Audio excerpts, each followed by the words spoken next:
तो हम लोग 3D कर रहे थे, सॉलिड ज्योमेट्री, स्ट्रेट लाइन। तो उसी स्ट्रेट लाइन को अब कॉपी करते, आगे एक्सटेंड करते हैं। और क्वेश्चन नंबर 5 तक मैंने कवरेज दे दी थी लास्ट टाइम। आज क्वेश्चन नंबर 6 ऑनवर्ड स्टार्ट करते हैं। ये है क्वेश्चन नंबर 6 आपके सामने, ये देखिए। और इस क्वेश्चन नंबर 6 में Cartesian equations of a line are given to. आपको हमने कार्टेशियन इक्वेशंस ऑफ लाइन दे रखे हैं ये। अब ये जो कार्टेशियन इक्वेशंस ऑफ लाइन आपको ये दे रहे हैं 6x - 2/1, 3y + 1/1, 2z - 2/1, जो ये इन्होंने लाइन दी, ये लाइन स्टैंडर्ड फॉर्म में नहीं है, क्योंकि आपको लाइन के ऊपर बहुत काम करना है। तो लाइन स्टैंडर्ड फॉर्म में कब होगी?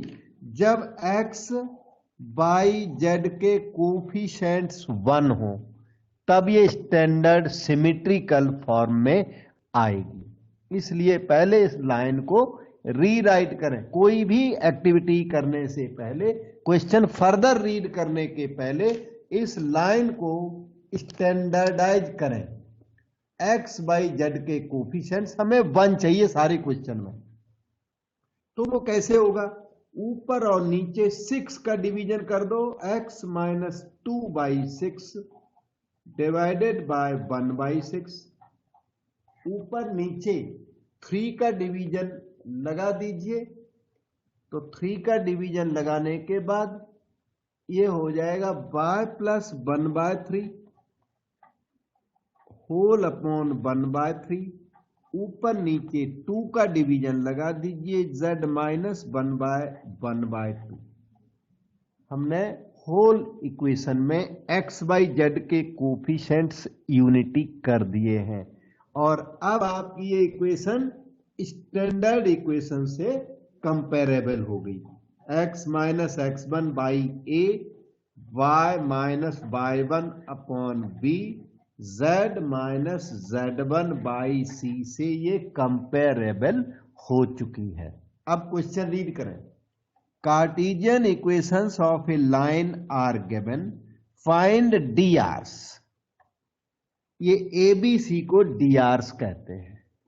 तो ये कहते हैं drs निकालो, ठीक है। A = B = C equal to, A की वैल्यू आपको दिखाई पड़ रही है 1/6, B की वैल्यू 1/3 एंड C का वैल्यू 1/2। ये drs हैं जो फ्रैक्शन की वजह से कुछ अच्छे नहीं लगते, तो 6 का मल्टीप्लाई कर दो। रेशियो में आप मल्टीप्लाई कर सकते हो, रेशियो कोई यूनिक नहीं होते हैं। आप 6 मल्टीप्लाई करो, आप 12 मल्टीप्लाई करो, आपकी इच्छा है। तो 1 ये हो जाएगा, 3 × 2 = 6, ये हो जाएगा 2 × 3 = 6। 6 मल्टीप्लाई करने के बाद ABC क्या हो जाएगा? 1 2 3 के इक्वल हो जाएगा। आपके डायरेक्शन रेशियो मतलब vector M AI + BJ + C के रेडी है, अगर जरूरत हो वेक्टर M की, यही है।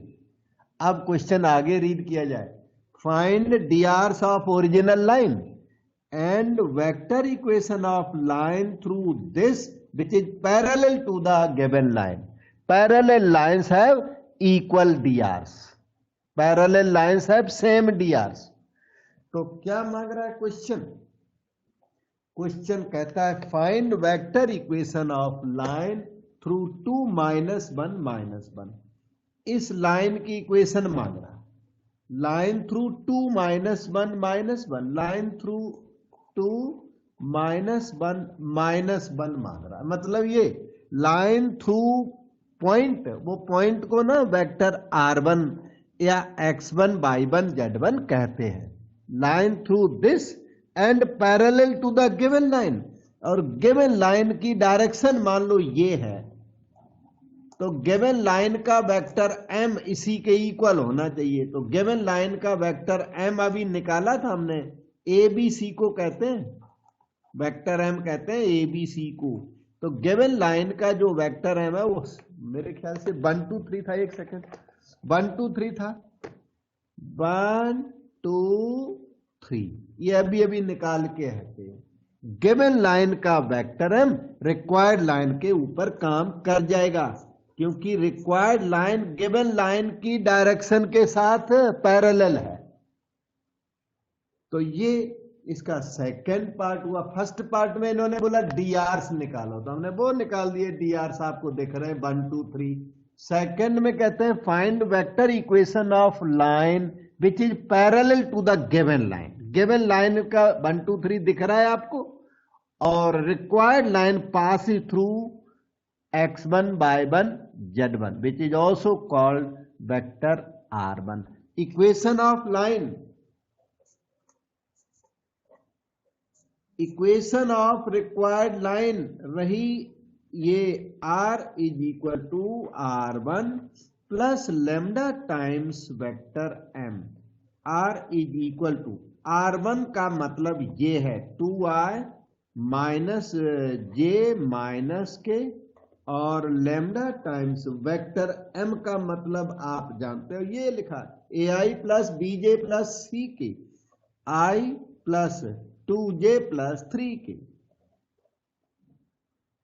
ये हो गई vector equation of line passing through the point A parallel to the given line. और ये हमने जो यूज किया, ये फार्मूला लास्ट टाइम मैंने डेराइव करके दिया था, पूरा डेरिवेशन ही कर दी थी। डाउट पूछो बेटे, किसी को है तो? हो गया क्वेश्चन?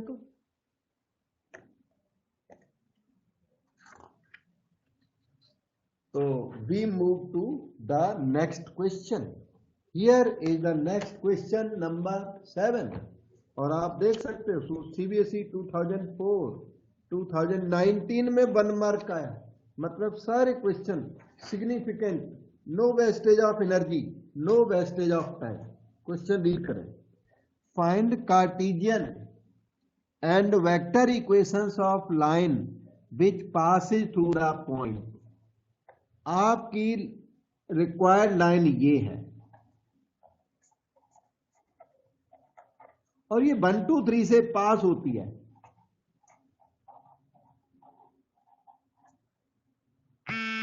रिक्वायर्ड लाइन 1 2 3 से पास होती है and is parallel to this line.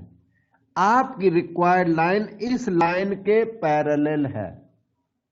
अब इस लाइन के पैरेलल है, तो रिक्वायर्ड लाइन की जो डायरेक्शन है वो इस लाइन से हम एक्सट्रैक्ट करेंगे। वेक्टर एम उस लाइन का निकाल के और काम में ले आएंगे। ये हमारी रिक्वायर्ड लाइन है, 1 2 3 से पास हो रही है। वेक्टर एम के लिए ये इन्होंने लाइन दे रखी है कि आपकी रिक्वायर्ड लाइन इसके पैरेलल है। पैरेलल लाइंस हैव सेम और प्रोपोर्शनल डीआर्स, सेम डीआर्स बोलो। अब ये जो लाइन है वो सही फॉर्म में नहीं है। क्या करना है? एक्स वाई जेड के कोफिशिएंट्स को 1 बनाना है। तो ये जो फर्स्ट लिखा ना, इसको देखो, पहचानो इसे। ऊपर नीचे -1 का डिवीजन या मल्टीप्लीकेशन, कोई भी काम कर दो।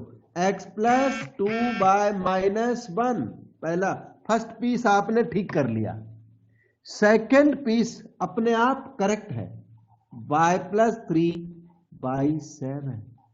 कोई बताएगा बेटा थर्ड पीस में ये 2z -6 लिखा, क्या करूं? 2 से डिवाइड। यस, ऊपर और नीचे 2 का डिवीजन कर डालिए। z -6/2 3 हो गया, और नीचे 3/2, जिससे कि नीचे वाले drs हो गए अपने आप। x बाई जेड का कोफिशिएंट्स, x बाई जेड के कोफिशिएंट्स जिस स्टेज पर यूनिटी हो जाए उस स्टेज पर डिनोमिनेटर्स को drs कहते हैं। x बाई जेड के कोफिशिएंट बनने के बाद जो डिनोमिनेटर रह गया वो drs दे रहा है। तो drs रिक्वायर्ड लाइन का और हाँ गिवन लाइन का सेम है। तो drs आ गए -1 7 3/2। वैसे ये सही है, इसी को वेक्टर एम बोल सकते हो। -i + 7j + 3/2 के वेक्टर एम बोलोगे, बिल्कुल गलती नहीं है। लेकिन 2 का मल्टीप्लाई करके कुछ अच्छा लगने लग जाएगा तो 2 का मल्टीप्लाई कर दो, ये चॉइस है, जरूरी नहीं है बिल्कुल भी। 2 का मल्टीप्लाई करके ये नजर आएगा। अगर अब भी पसंद आपको ये नहीं है तो -1 का मल्टीप्लाई करके आएगा, वो भी वेक्टर एम है, ये भी वेक्टर एम है, ये भी वेक्टर एम है, और -1 मल्टीप्लाई करके जो आएगा वो भी वेक्टर एम है, कोई दिक्कत नहीं है। तो ये गिवन लाइन का वेक्टर एम रिक्वायर्ड लाइन में काम आएगा। -2i + 14j + 3k vector M हमने एक्सेप्ट कर लिया, ये वाला, आप वो वाला एक्सेप्ट, आप चेंज भी कर सकते, कोई भी चीज इसमें मल्टीप्लाई कर दो और उसे वेक्टर एम बोल दो। इसका मतलब ये हुआ कि अलग अलग स्टूडेंट अलग अलग वेक्टर एम दे भी सकता है और अलग अलग इक्वेशन निकाल भी सकता है, सभी राइट होंगे, सभी में मार्क्स मिलेंगे। तो ये -2i, parallel lines have same direction, सबको पता है। तो ये डायरेक्शन होती है, डीआरस होते हैं सेम और सिमिलर, मतलब ये तीनों डायरेक्शंस हैं, ये तो इनको सेम माना जाता है। सेम का मतलब प्रोपोर्शनल। देखो -1/-2 = 7/14 = 3/2 होल अपॉन 3, मतलब a1/a2 = b1/b2 = c1/c2 को भी हम सेम बोलते हैं। अगर प्रोपोर्शनल है तो a1 b1 c1 और a2 b2 c2 सेम होते हैं। तो +3k, अब ये कह रहा है find Cartesian and vector equation, तो हमें दोनों आते हैं, वेक्टर इक्वेशन और कार्टेशियन डिडक्शन भी आता है, डिड्यूस टू कार्टेशियन। हालांकि इसमें डिडक्शन नहीं मांगा है, लेकिन डिडक्शन सुपीरियर होता है डायरेक्ट से। ओके, तो वेक्टर इक्वेशन ये रही, vector r = r1 + lambda times vector m। Vector r = r1 ये है 1i + 2j + 3k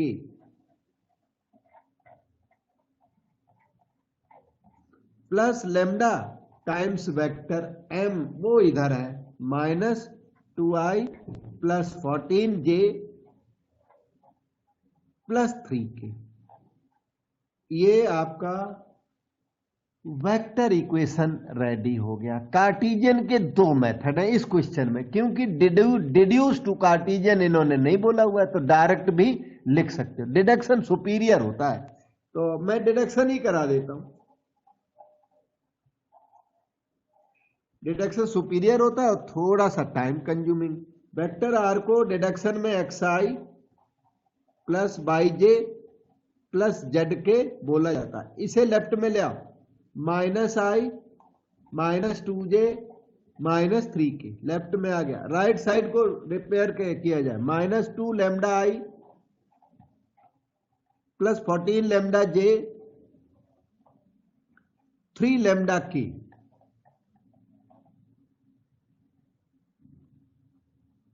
थोड़ा सा रीराइट करें या डायरेक्ट अभी कंपेयर कर रहे हैं, इच्छा है आपकी। इसको रीराइट कर लो, x - 1i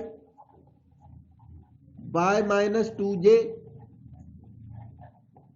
z - 3k, and right side you can simply copy down -2 λi 14 λj and 3 λk.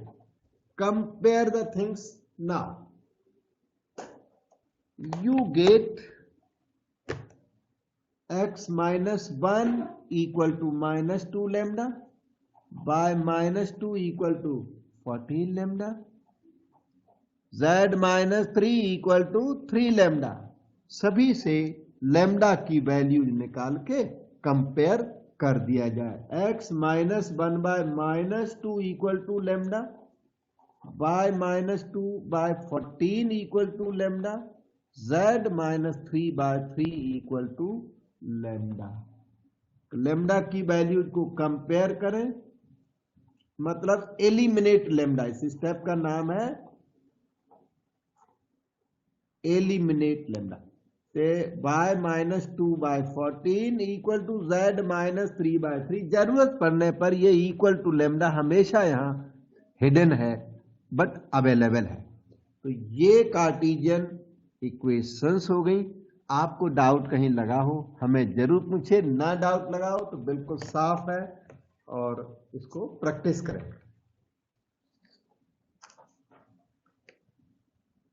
अब आपको क्वेश्चन नंबर ये जो 9 है वो मैं करके देता हूं। इस 9 नंबर को रीड करें। Find the angle between lines. Lines के बीच में एंगल हुआ करता है, और जब इन्होंने लाइंस की बात की तो नेचुरली 2 लाइंस दी। एक लाइन में लेमडा यूज किया, दूसरे में म्यू यूज कर डाला। तो लाइन को फिर 2 लाइनें जब एक साथ दे दे तो कंपेयर कुछ ऐसे करते हैं। देखो पहली लाइन को ऐसे रीड करो, R1 plus lambda vector M1 कर दो। पहली लाइन के लिए 1 सफिक्स डाल दिया और दूसरी लाइन के लिए सफिक्स 2 डालना है। सेकेंड लाइन को इससे कंपेयर करना है, R2 plus mu vector M2। R2 लिखना है यहाँ, वहां R1 फर्स्ट वो दूसरा पॉइंट है, दूसरा पॉइंट है तो उसे R1 तो इसे R2 लिखना पड़ेगा, उसे M1 तो इसे M2 लिखना पड़ेगा। और angle between lines is the angle between their directions. M1 और M2 की डायरेक्शंस के बीच के एंगल को एंगल बिटवीन लाइंस कहते हैं। तो अब मेरी इच्छा यह है कि आप इस फार्मूले को अभी याद करो। अभी cos theta is equal to M1 dot M2 upon mod M1 into mod M2। ये विक्टोरियल फार्मूला है। जब कार्टेशियन नोटेशन होगा ना तो ये फार्मूला थोड़ा चेंज रहेगा। कैसा चेंज रहेगा देखो समझ में आ जाएगा। M1 है ना तो उसे बोलेंगे A1 B1 C1, M2 को क्या बोलेंगे A2 B2 C2। और उस केस में M1 dot M2 A1 A2 plus B1 B2 plus C1 C2 under root mod M1 आता है A1 square B1 square C1 square, और मॉड M2 आता है A2 square plus B2 square plus C2 square. ये दोनों फार्मूले हैं। Cartesian notation वाला ये है, वेक्टर वाला ये है, दोनों एक दूसरे के इक्वल भी होते हैं। तो एंगल बिटवीन लाइंस कभी पूछ दे क्वेश्चन तो फर्स्ट लाइन के डीआर्स को A1 B1 C1 बोलेंगे, दूसरी लाइन का के जो डीआर्स हैं उसे A2 B2 C2 लेकर के इस वाले फार्मूले में फिट करोगे तो आंसर आ जाएगा। प्रेजेंट केस में ये फर्स्ट वाला लगेगा। M1 आपके सामने है, M2 आपके सामने, और फार्मूला मैं अप्लाई करके दिखा देता हूं। M1 डॉट M2, M1 वो लिखा पड़ा है I plus 2J plus 2K, M2 हो गया 3I plus 2J plus 6K, mod M1 हो गया I plus 2J plus 2K, और मॉड M2 हो गया 3I plus 2J plus 6K। बस कैलकुलेशन करके आंसर निकाल लो। 1 इंटू 3 डॉट प्रोडक्ट आ गया होगा 2 2 जा 4 और 2 6 जा 12 अंडर द रूट 1 का स्क्वायर, फिर 2 का स्क्वायर प्लस 2 का स्क्वायर, 3 का स्क्वायर 9, 2 का स्क्वायर 4 और 6 का स्क्वायर 36, 19 3 और ये 7 19/21। ये cos थीटा है तो theta is cos inverse 19/21। You may write this way. अब आप अपना कोई डाउट कंफ्यूजन बिल्कुल फ्रीली डिस्कस करें। I will tell you what is the problem.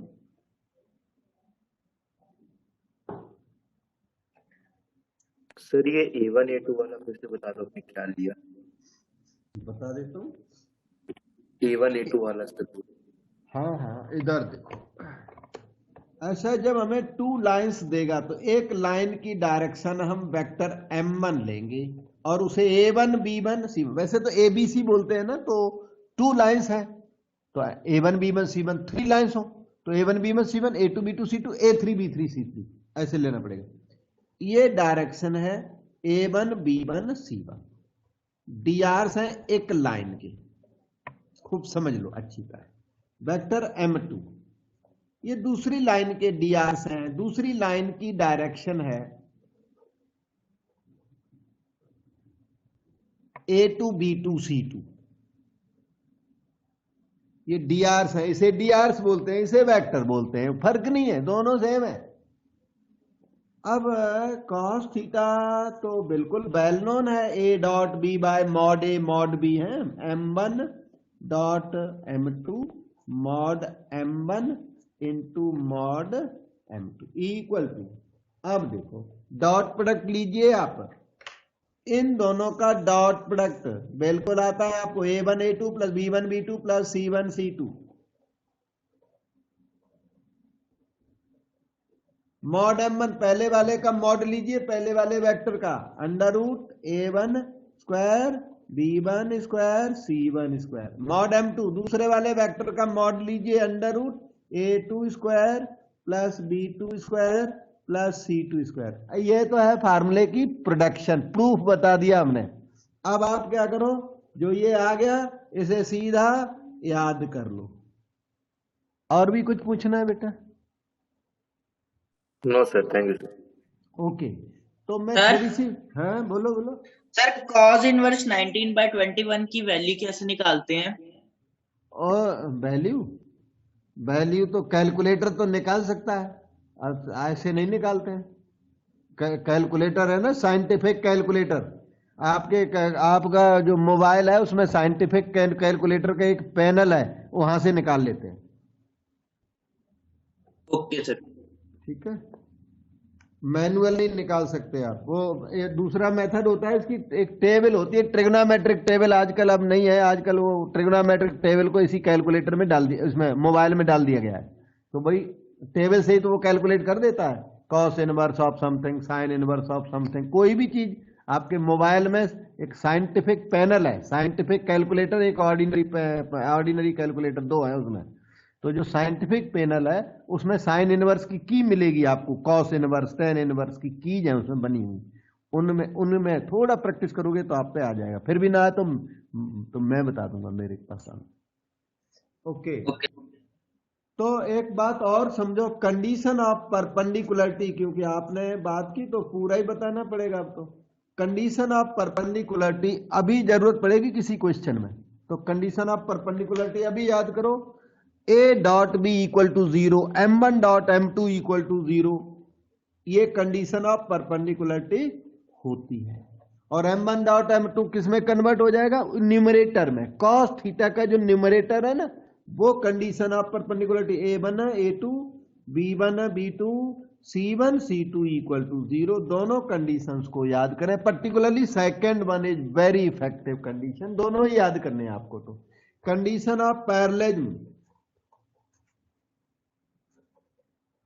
Parallelism की कंडीशन है ये, A1 by A2 equal to B1 by B2 equal to C1 by C2, या अगर M1 M2 में बोले तो M1 equal to something into M2, lambda times M2, K times M2, alpha times M2, मतलब M1 is some से half times M2, ये भी parallelism की कंडीशन है, वो भी पैरेललिज्म है, वो एक से ही काम चल जाता है ज्यादातर हमारा।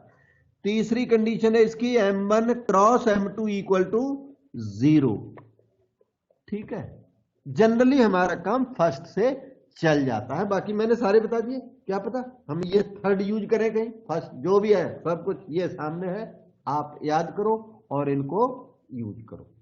अब सब बिल्कुल हो गया, ये एंगल बिटवीन लाइंस है, ये कंडीशन ऑफ परपेंडिकुलरिटी, ये कंडीशन ऑफ पैरेललिज्म। कोई डाउट कंफ्यूजन हो पूछो। अच्छा, M1 cross M2 equal to 0 करो तो कंडीशन ऑफ पैरेललिज्म प्रोड्यूस भी हो जाता है, इससे प्रोड्यूस होता है लास्ट वाले से ये प्रोड्यूस हो जाता है, इससे सेकंड वाले से भी वो प्रोड्यूस हो सकता है, दोनों से वो प्रोड्यूस हो जाता है। और कोई doubt? So let us move to the next question. Number 9 we have done right now. We try this 10 number 11 number आ गया सामने. Angle between a line with DRs. इस क्वेश्चन में इन्होंने लाइन विद डीआरस, लाइन के डीआरस दे दिए. एक लाइन के डीआरस, angle between two lines है, तो एक लाइन के तो डीआर सीधे दे दिए इसने. M1 वेक्टर ये रहा आपका 2i plus 2j plus 1k. आप वेक्टर नोटेशन लिखो, बिल्कुल अच्छा है. आप DRs 2 2 1 A1 B1 C1 लिखना चाहते हो, बहुत अच्छा है. दोनों भी करेक्ट है. दो दो अप्रोच से क्वेश्चन आप कर सकते हैं. ये हो गया A1 B1 C1, जिसमें हमें कोई तकलीफ नहीं हुई. A1 B1 C1 इन्होंने डायरेक्ट दे रखा था. एक लाइन में प्रॉब्लम बिल्कुल भी नहीं थी. अब रीड करो. एक लाइन हो गई. दूसरी line, and A line joining these points. दूसरी लाइन के इसने डीआरस नहीं दिए. आपसे बोलने लग गया लाइन ज्वाइनिंग दीज पॉइंट्स. ये दूसरी लाइन है, इसके 2 पॉइंट दे रखे इसने, 3 1 4 और दूसरा 7 2 12. आप बताओगे इस लाइन के डीआरस कैसे निकले? सेकंड लाइन का हमें डीआरस चाहिए, सेकंड लाइन का हमें वेक्टर एम चाहिए. ओके. अब मैं पहले तो ए बी निकालेंगे, हम ए बी निकालेंगे पोजीशन वेक्टर. हाँ हाँ हाँ हाँ, सही है, सही. वेक्टर ए भी निकालोगे वही डीआरस का काम करेगा सीधा straight away.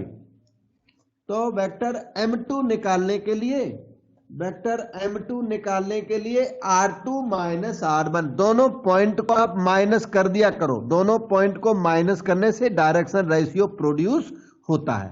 2 point form of line हमने कराई थी, वहां आपको ये चीज बताई भी थी. R2 माइनस R1 को स्लोप कहते हैं, लाइन का की डायरेक्शन कहते हैं. तो ये R2 माइनस R1 होती है. दोनों पॉइंट को माइनस कर दो तो आपको उस लाइन की डायरेक्शन रेशियो, डायरेक्शन मिल जाती है. माइनस करें. 7 माइनस 3 4i, 2 माइनस 1 1j, 12 माइनस 4 8k. इसे आप directly A2 B2 C2 form में भी लिख सकते हो. यहां से लिख सकते हो 4 1 8, यहां से लिख सकते हो, या डायरेक्ट पॉइंट को माइनस करो. 7 माइनस 3 4, याद करो इसको. 2 माइनस 1 1, 12 माइनस 4 8. ऐसे पॉइंट्स को माइनस करने से डीआरस मिल जाया करते हैं. वैसे तो सेकंड में से फर्स्ट को माइनस करना चाहिए, लेकिन आप फर्स्ट में से सेकंड को माइनस करोगे तो भी सही डायरेक्शन आएगी. ये तीनों नेगेटिव हो जाएंगे. आपको पता है रेशियो में नेगेटिविटी का कोई इफेक्ट नहीं पड़ता. तो -4 -1 -8 भी उसी की डायरेक्शन है, ए बी की ही डायरेक्शन है. ए बी ना होकर बी ए सही. लाइन की इक्वेशन निकालने में कोई फर्क नहीं पड़ेगा, चाहे आप 4 1 8 से निकाल दो या -4 -1 -8 से निकाल दो, या सारे को डबल कर दो, 8 2 16 से निकाल डालो, बिल्कुल प्रॉब्लम नहीं है. अब आपके पास M1 M2 दोनों रेडी है और दोनों फॉर्म में रेडी है. चाहे वेक्टर नोटेशन से क्वेश्चन कर दो, चाहे कार्टेशियन नोटेशन से क्वेश्चन कर दो. ये देखो A2 B2 C2 double double notation, पूरे दोनों भी रेडी है इसमें. cos थीटा आप चाहें तो M1 dot M2 bye mod M1 into mod M2 से निकाल दें. आप चाहें तो A1 A2 plus B1 B2 plus C1 C2, क्योंकि दोनों एक ही बातें हमने अभी बताई थी.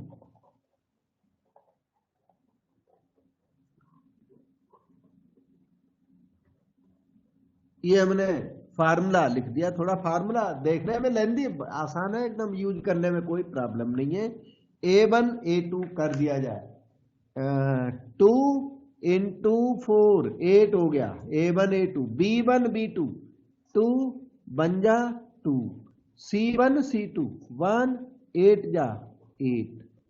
अब स्क्वायर रूट के अंदर A1 square B1 square C1 square, 2 square 4 हो गया, फिर अनदर 2 स्क्वायर, फिर अनदर 1 स्क्वायर, फिर under root A2 square 16, B2 square 1 और 8 का स्क्वायर 64। बस जो आ गया वही आंसर।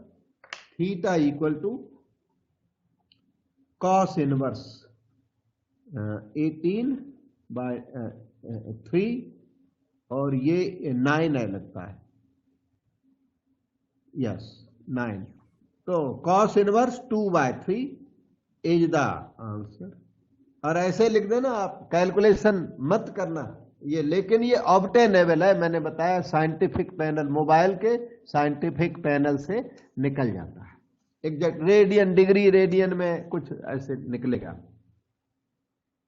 डिग्री मोड में होगा तो डिग्री में निकलेगा, और रेडियन मोड में होगा तो रेडियन, में मोड होते हैं, डिग्री मोड और रेडियन मोड। तो नेक्स्ट क्वेश्चन की तरफ चलते हैं। 11 नंबर कंप्लीट हो गया।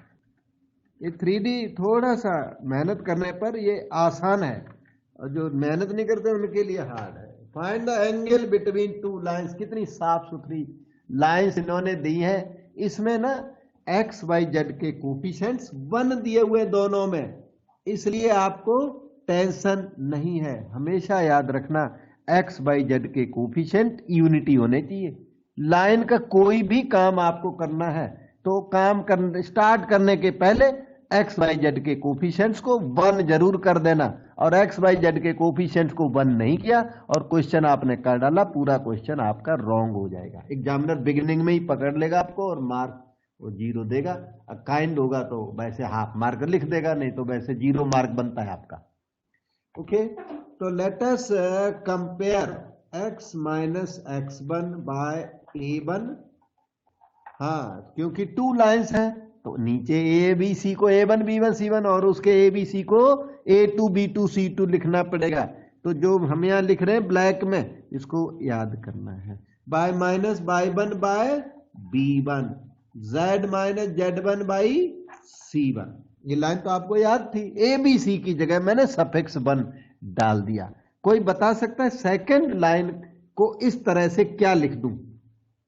ट्राई करो। x minus x2 by a2, yes, x y minus minus y2 by b2, z minus z2 by c2।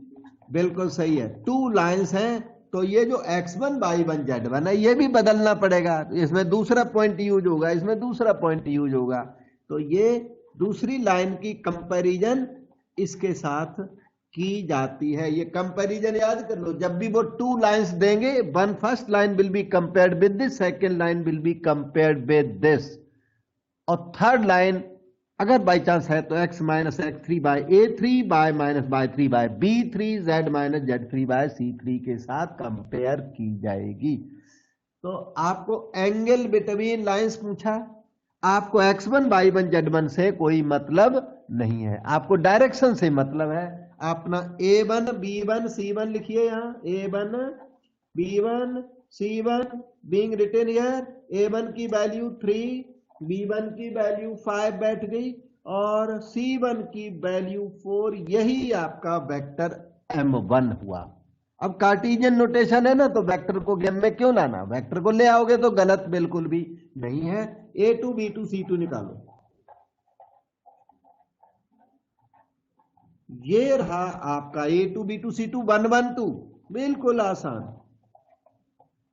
और cos थीटा का फार्मूला भी आता है आपको, a1 a2 plus b1 b2 plus c1 c2 under root a1 square b1 square c1 square under root a2 square b2 square c2 square. Values fit करके और answer को निकाला जाए। मैं यहीं पर यूज कर देता हूं क्योंकि इतना थोड़ा सा रह गया, बाकी आपको अब आ ही गया, कुछ ज्यादा खास भी नहीं है। a1 a2 3 बन जा 3, 5 बन जा 5, 4 टू जा 8, अंडर रूट के अंदर 9 प्लस 25 34 प्लस 16, थोड़ा शॉर्ट कर दिया हमने। अब 1 और 4, 1 1 2 और 4 6। थीटा की वैल्यू कॉस इनवर्स ऑफ 16/50 और इंटू 6 300 हो गया। नहीं 50 इंटू 6 300 हो गया। 10√3 लग रहा मुझे तो।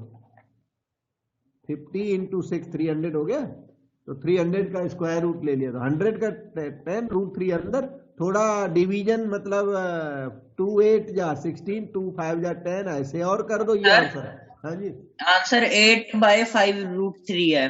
तो वही तो आया हुआ है, और क्या है ये? Yes sir. 2 का डिवीजन लगा ऊपर नीचे। मैं वो बोल रहा था जब आप वो कह रहे थे ना, तब मैं कह रहा था 2 का डिवीजन लग सकता है। Yes sir. हाँ जी, जब आप आंसर देख रहे तब मैं 2 का डिवीजन बता रहा था, मैंने डिवीजन लगाया, मेरे पास जगह नहीं थी। Okay sir. ओके बेटे, चलता हूं आगे। क्वेश्चन नंबर 15 को देखिए। हर तरह का क्वेश्चन आपकी नोटिस में, और सब क्वेश्चन एनसीईआरटी के हैं और अलग अलग हैं। इसमें क्या अलग है? इसमें देखो लाइन को देखना, एंगल बिटवीन लाइंस पूछा है, क्वेश्चन वही है पर लैंग्वेज क्वेश्चन की अलग है। ये x माइनस 2/3 सही, कोई दिक्कत नहीं है, x का कोफिशिएंट भी 1 है। y प्लस 1/-2 y का कोफिशिएंट भी 1 है। लेकिन आगे इसने क्वेश्चन ने ना क्लेवरनेस, चालाकी कर ली, ये कॉमा लगा दिया यहां, कॉमा लगा के और z इक्वल टू 2 अलग लिख दिया, जबकि लिखना चाहिए कुछ ऐसा z प्लस 5/2 टाइप का, यहीं पे लिखना चाहिए था। तो कॉमा करके कभी कभी ये लिख देगा, तो आपको कॉमा करके जब इसने लिख दिया तो डीआर से निकालने में प्रॉब्लम आएगी। डीआर से इसके बहुत ट्रिवियल नहीं है। फिर नीचे 2 डायरेक्शन रेशियो मिल गए, थर्ड का प्रॉब्लम फंस गया।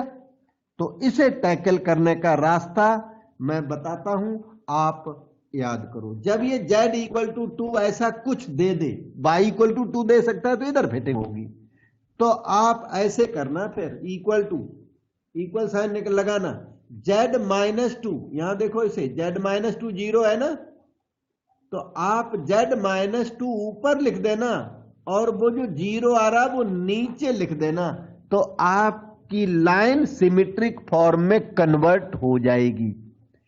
उसने ऐसा क्यों नहीं किया? क्योंकि आपको पता है मैथमेटिक्स में 0 का डिवीजन अबसर्ड माना जाता है, तो इसलिए क्वेश्चन मेकर ने क्या किया, कॉमा z इक्वल टू 2। लेकिन हम लोग इस क्वेश्चन को सॉल्व करने वाले हैं, सॉल्व करेंगे तो हम ये लिखेंगे तो बिल्कुल भी गलती नहीं मानी जाएगी। नीचे वाला डायरेक्शन रेशियो 0 है इसके अंदर।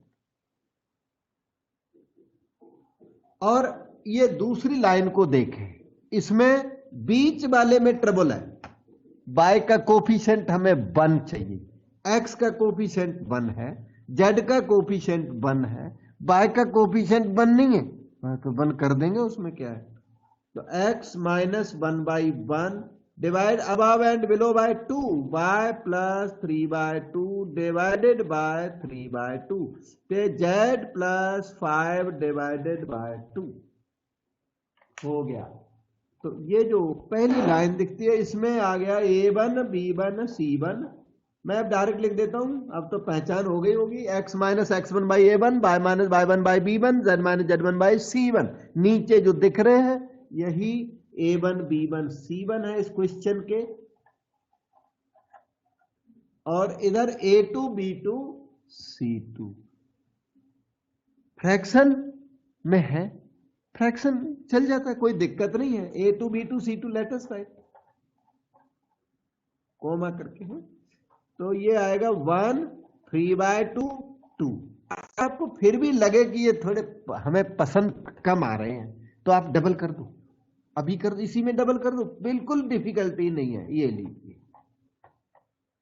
चाहे आप उससे काम करें या इससे काम करें या और भी डबल करके काम करें, आपके वर्क में मिस्टेक नहीं आएगी।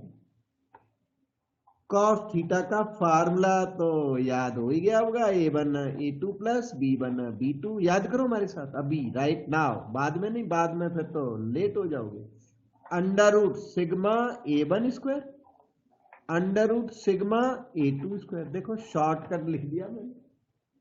अब करो a1 a2, हाँ, A1 A2 excuse me 3 sir. 3 बेटे कुछ पूछ रहे हो क्या? सर यहाँ पर A2 की वैल्यू यहाँ पे 2 नहीं होगा? A1 A2 की वैल्यू, हाँ हाँ आपने ठीक Yes, पॉइंट sir. आउट कर दिया। वो डबल किया था, फिर मैं कुछ ज्यादा ही बताने लग गया, उसमें वो डबल रह गया। सारे को डबल करना, ट्रिपल कर दो, डबल कर दो, वो बाई मिस्टेक 2। अच्छा, तो A1 A2 किया जाए, 3 2 जा 6 हो गया। B1 B2 ऑब्जर्व किया -6 और C1 C2 0। अब डिनोमिनेटर में कुछ भी आए, cos थीटा 0 हो गया, थीटा 90 डिग्री हो चुका है। डिनोमिनेटर में आप लिखिए, ठीक है, मत लिखो तो भी चलेगा। 9 + 4 + 0 और ये 4 + 9 + 16, तो 0 हो गया। थीटा की value π/2 90 degree. Lines are perpendicular to each other. Advance हमें पता नहीं था, नहीं तो ये डिनोमिनेटर वैसे भी condition of perpendicularity A1 A2 + B1 B2 + C1 C2 = 0 हो जाने पर angle between lines theta = 90 degree हुआ करता है। बेटे डाउट पूछो।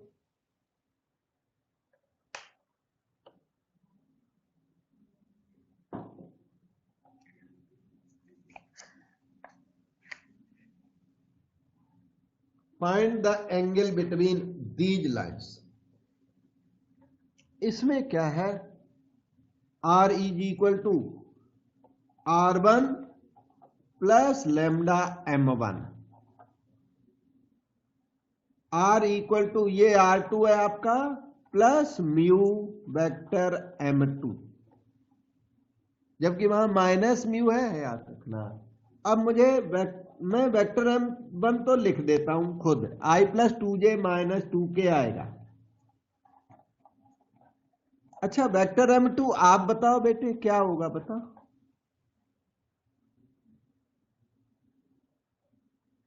नहीं बता पा रहे? 2i + 4j sir - 2i 4k। Cap plus 4j cap minus 4k cap. 2i + 4j - 4k है। अच्छा, ये माइनस का कुछ इफेक्ट होगा क्या? Yes, sir.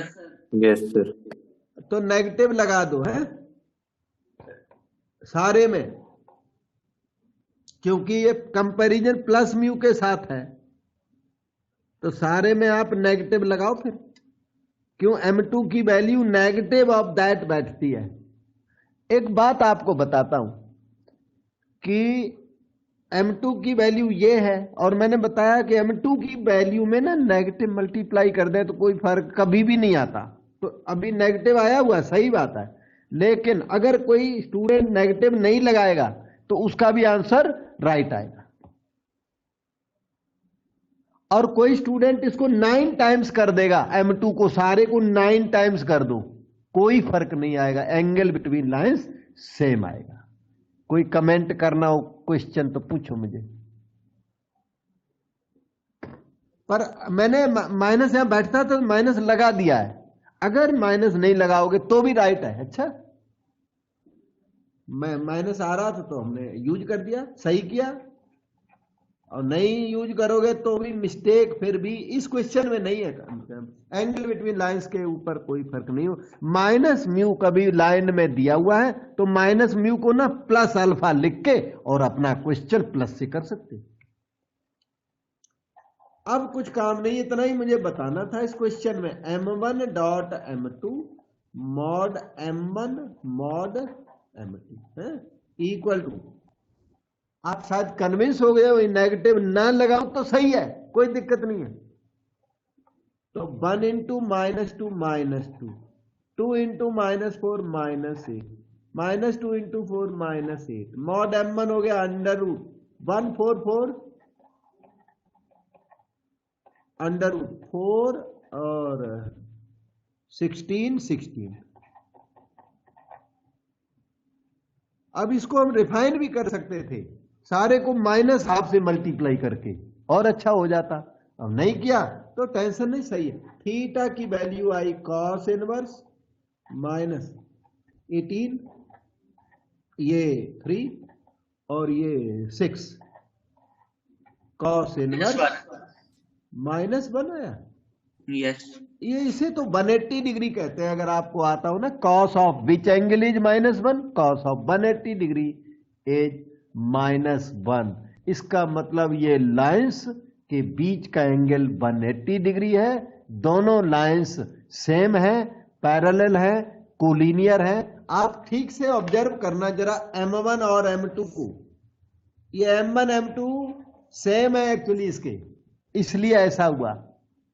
M1 और M2 इक्वल है। ये क्यों इक्वल है? -2 का डिवीजन लगा के देखो, इसके 2 से इक्वल आ जाएगा। मल्टीप्लाई हुआ है, 2 से मल्टीप्लाई किया था इन्होंने सारे को। हाँ, तो इसलिए क्या है यहाँ पर M1 equal to lambda times M2 है। यहाँ पर M1 equal to lambda times M2 जब भी होगा तो लाइंस पैरेलल होंगी, लाइंस कोलिनियर होंगी। उनके बीच का एंगल या तो 0 होगा, नहीं तो 180 डिग्री होगा। इसलिए ऐसा हुआ है यहाँ पे।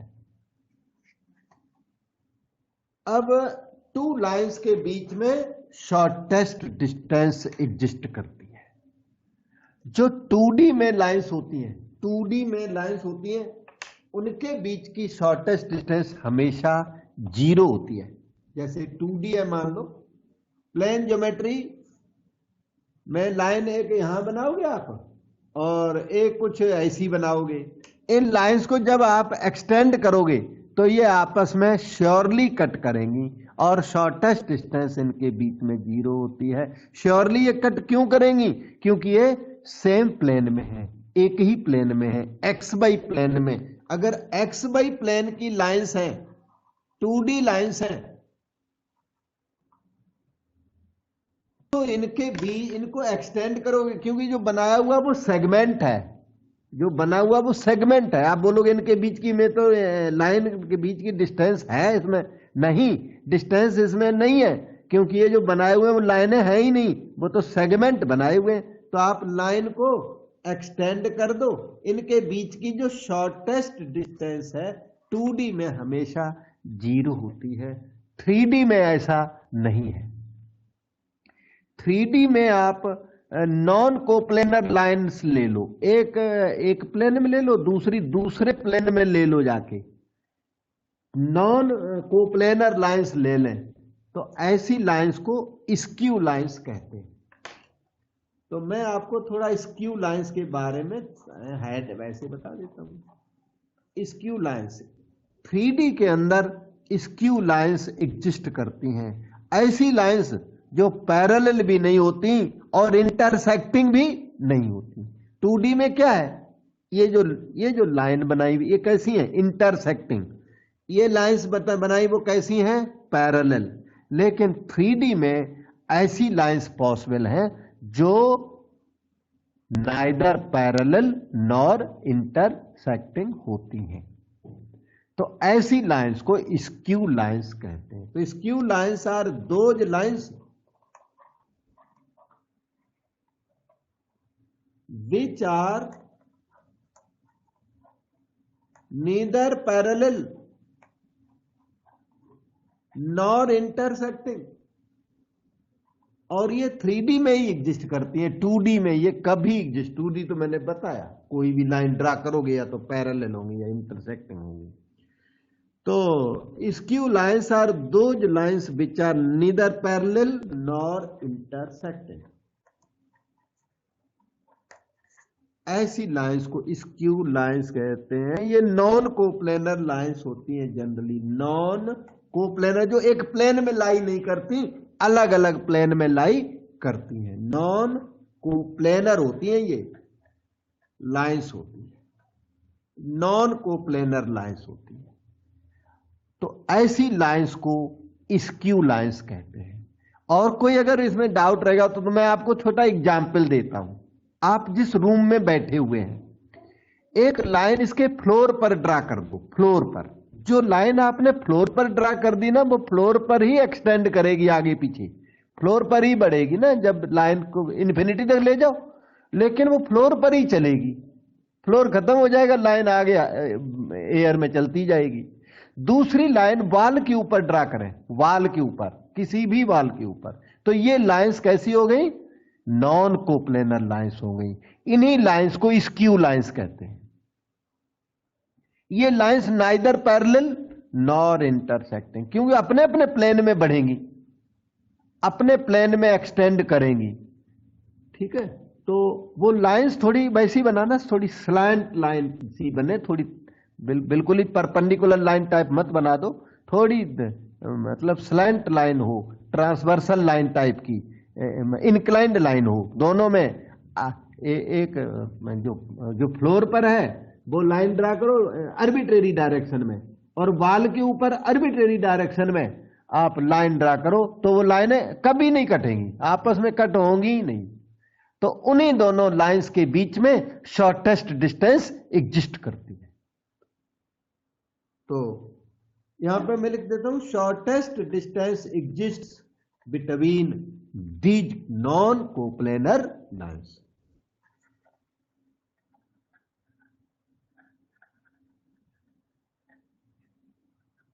Between these lines.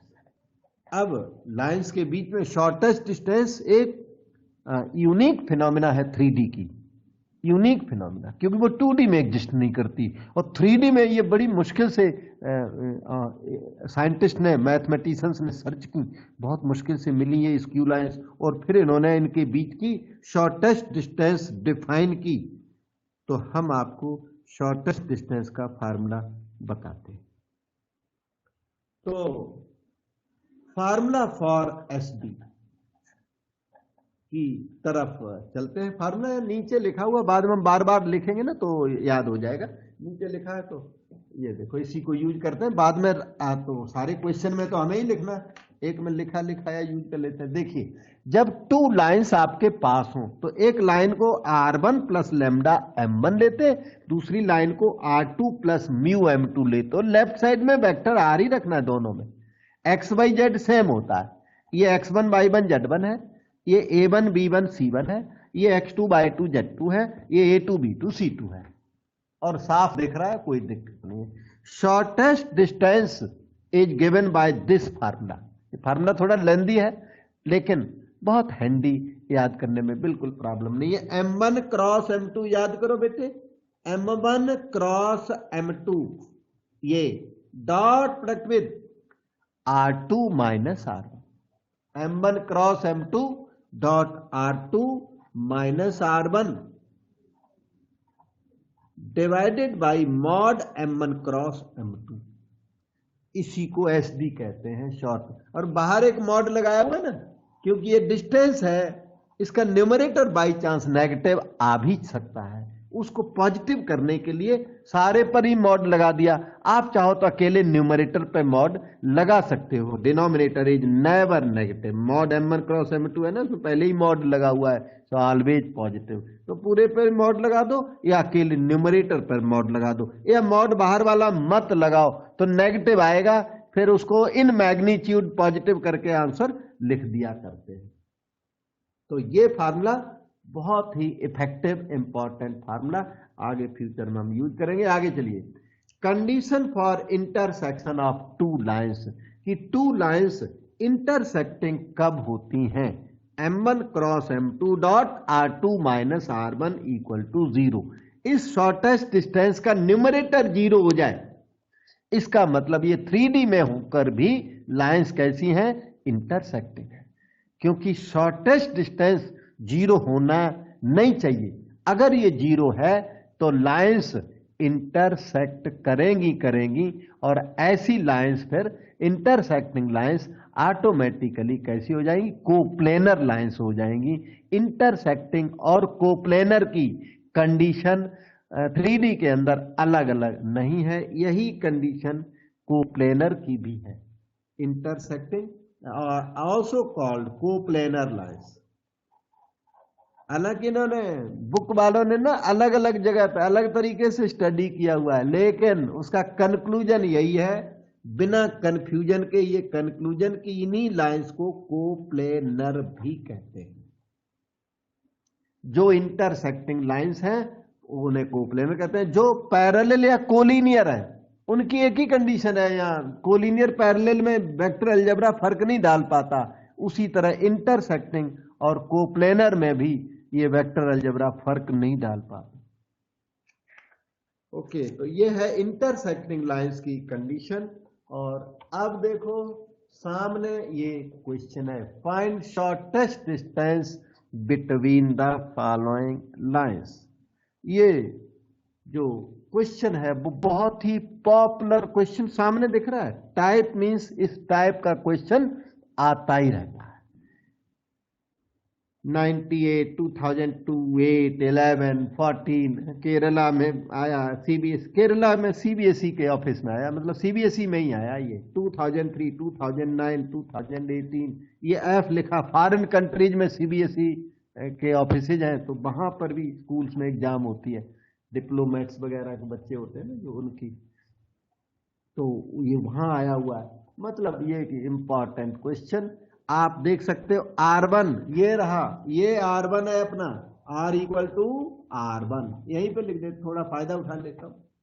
लेमडा के आगे जो दिखता है ये है वेक्टर M1,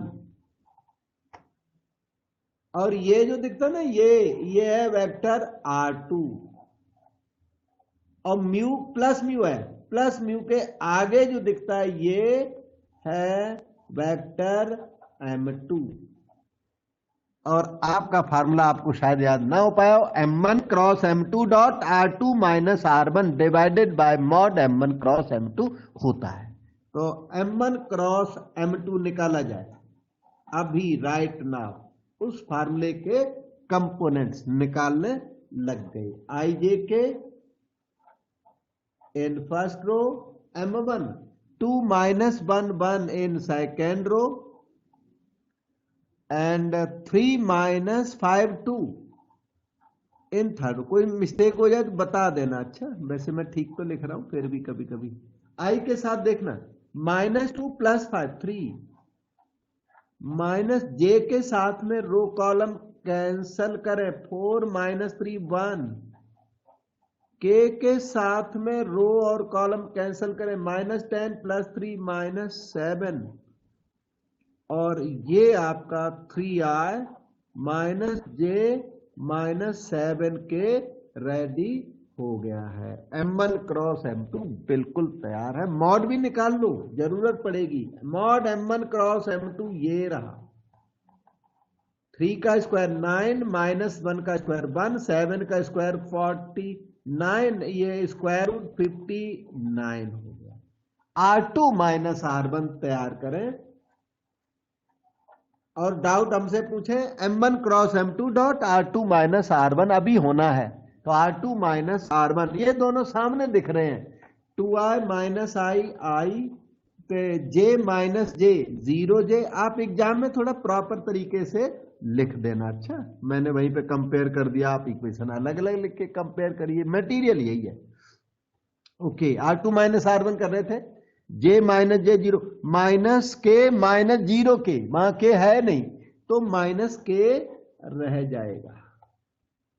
अब आप M1 cross M2 dot R2 minus R1 तैयार करें।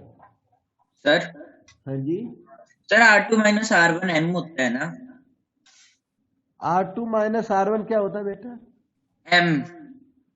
हाँ, वो R2 माइनस R1 वो एक लाइन की डायरेक्शन होती है, उस लाइन की डायरेक्शन जो R1 R2 से पास होती है। ओके, तो वो तो तीसरी लाइन हो गई बेटा।